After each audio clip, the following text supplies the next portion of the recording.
I recently had the opportunity to visit Michigan's Adventure in Muskegon, Michigan for the first time, and let me just say, this is one of the most unique parks I've ever been to. In this video, I'll share my experience at this park and my thoughts about this park. Let me start out by saying this is a really small park, and it's probably the smallest Cedar Fair park. Speaking of Cedar Fair, that's the only reason I visited this park in the first place. I have a Cedar Fair Platinum Pass since I live in Ohio, so I can visit Kings Island and Cedar Point, and Michigan's Adventure is included on the pass too. It was a 6-hour drive, but I've never been to the park before and I got in for free, so why not? If this park wasn't a Cedar Fair park, I don't think I would have made the trip out there. This park has 7 roller coasters, but I'd say only 5 of those are notable thrill coasters.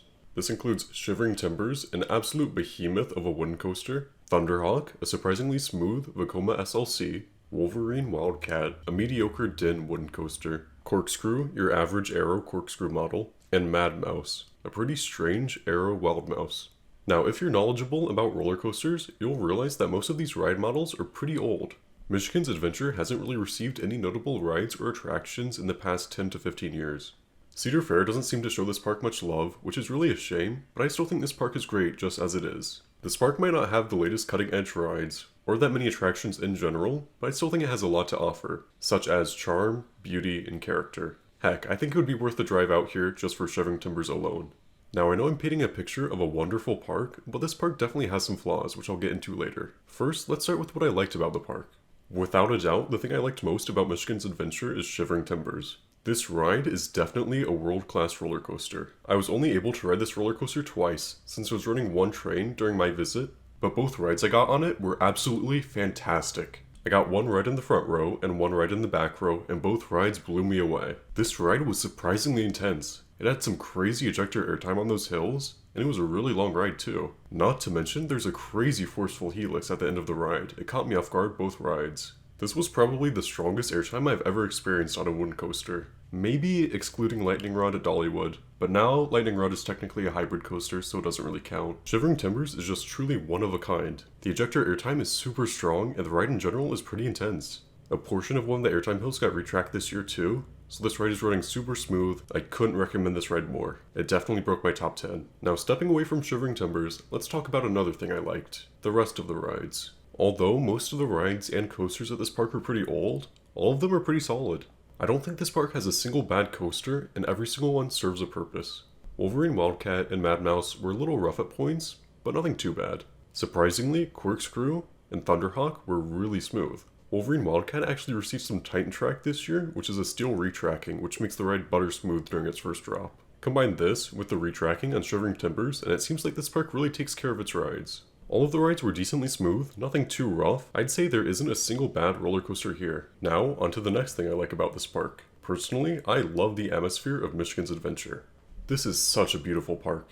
Everywhere you look, there's just wonderful views. Whether it be the lake in the middle of the park, the flowers everywhere, the colors of the rides, the colors of the building, it's just a beautiful place to be at. Almost every roller coaster station at Michigan's Adventure has flower baskets hanging from the roof, and it just looks beautiful.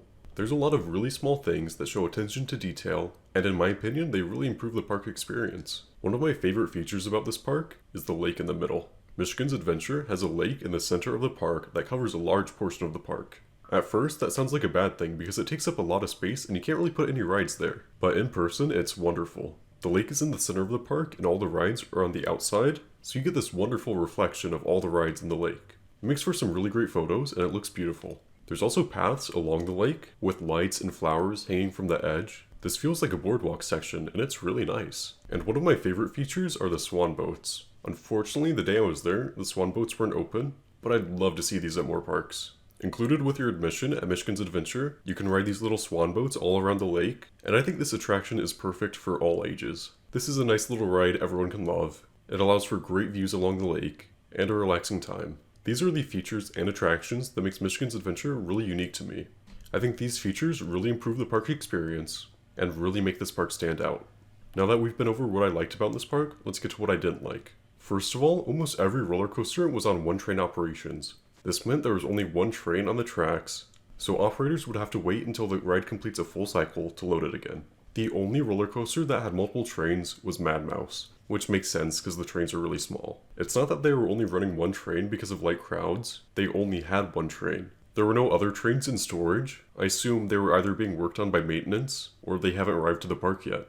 If this park's like Cedar Point, they probably have PTC working on the trains for their wooden coasters.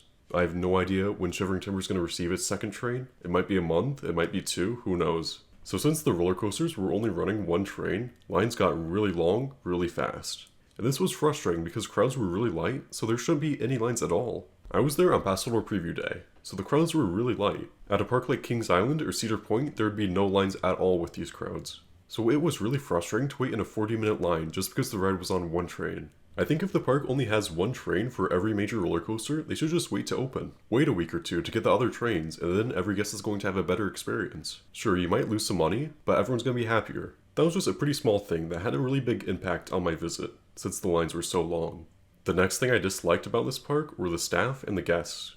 While in line for Shivering Timbers, I had two groups try to cut me in line. They started at the back of the line, but they had friends at the front of the line, so they walked all the way through the line and got to me. I explained to them their friends can't hold their spot, that's considered line jumping. And then their friends started shouting at me, calling me names, and taking pictures of me. This is all while the one train on Shivering Timbers is out on the course, so the ride operators are just standing around doing nothing. They're watching these people shout at me and call me names, and they do absolutely nothing about it. Like, okay, you don't do anything about the line jumping, but can you at least do something about the people shouting at me? They didn't call security, they didn't say anything, they didn't try to help. They just stood there and watched. Maybe they're just used to watching teenagers shout and be annoying and didn't think anything of it, but wow, that was a really bad experience. They should be the ones enforcing rules, not me.